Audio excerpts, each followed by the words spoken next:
chain, and he trying to tell somebody about swag. No, I'm trying to tell a dog chain nigga trying to tell niggas about swag.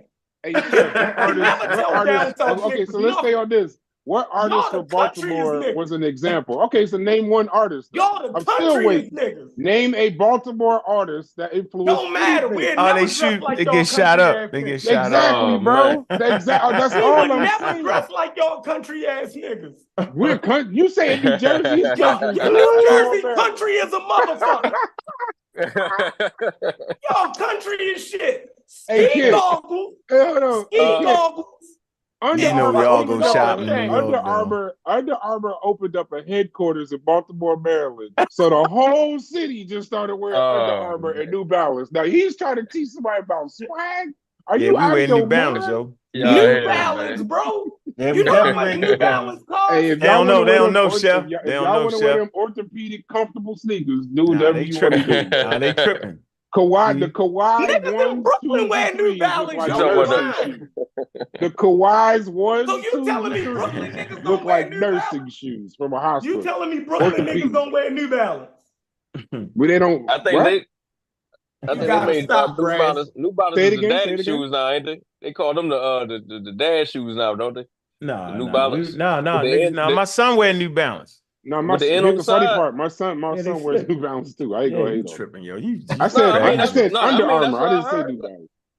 I've always heard Under Armour. I'm talking about them Steph Currys. Y'all wearing them too? Doug Chain and ski goggles. Yeah, you stuck on a nigga from Yonkers talking about Jersey. No, I'm talking about Naughty by Nature. He from East Orange. Hold on. And since we was talking about hip hop, that was some gang shit, not some Bama shit. That was some gang shit. That's some gang shit. Yeah, that shit look country. Nah, they ain't even had it. No, that was some gang. Yes, it was. It's Illtown Bloods. Look it up. See, that's what Bama nigga Carolina don't know nothing about. Illtown Bloods from East Orange, New Jersey. Came to New York until the 90s. Look up Double I. Look up Double I. Illtown Bloods. Naughty by Nature. No, I mean, I agree. I believe. And then mute your mic. No, I know. I'm gonna tell y'all this. We can go and pull up the New York. Y'all didn't put yourselves out there. You dig what I'm saying? So all we do is gotta go look at the pictures of how y'all done. Cause y'all shit is out there. There's no way you can tell me that you niggas ain't the country's niggas ever. You're changing the argument, bro. We're talking about inside the club versus outside the club. Oh my! Niggas in the South was not wearing Timberland boots and motherfucking. They wasn't doing know that country that shit is. No, it's not. Timberland boots with shorts is crazy. Yeah, niggas was not wearing that nowhere but New York, bro. That's not country, bro. Not at all. Shit is Still really don't want to accept. I don't want to accept. Farmers wear the boots. Not Timberlands. Not the Timberlands that we was buying. Hold on, Joe Budden. Hey, Joe Budden from Jersey, right? Joe Budden from Jersey, right? Yeah, listen. He from He from Jersey City. That's a whole different swag. That's a whole different swag. That's not. We do not claim Joe Budden in New Jersey. Crazy, yeah. We're not claiming Joe that's Budden. not swag. When construction boots in the summertime is not swag. The whole world was doing it because of us, but it ain't swag. Yeah, y'all infected the whole world with y'all country ass shit. No, but somehow, but somehow, and you tried to call that shit swag. Somehow, Baltimore has not been. And it was fun. And I hate Baltimore niggas. And guess what? And somehow, Baltimore has not. The whole rest of the world, they caught on to the Under Armour swag that y'all niggas is rocking today. No. Exactly. Everywhere got their own little twist on something, though. Nobody, there's no city in the country that wears Under Armour except y'all. They don't have to. That's our unique shit. Y'all don't have to. I'm trying to help you. No, y'all don't have to. Y'all don't have to wake up and wear Under Armour every day. Y'all don't. How can you help me? How can a nigga come about being chef? Hold on. You want to know some other country shit New York niggas used to wear? Jumpers. What the hell is a jump? What's a jumper? Exactly, the shit that farmers wear. You want what's a jumper? The two people that you seen the jumpers with the. What the hell is a jumper? What is that? I ain't heard of you talking about jump man? Nah, with the pants with the straps. The farmers wear. Farmer shit. Bro, you know what's funny? You know what's funny about that shit? Now that I know what you talk about. That's hilarious.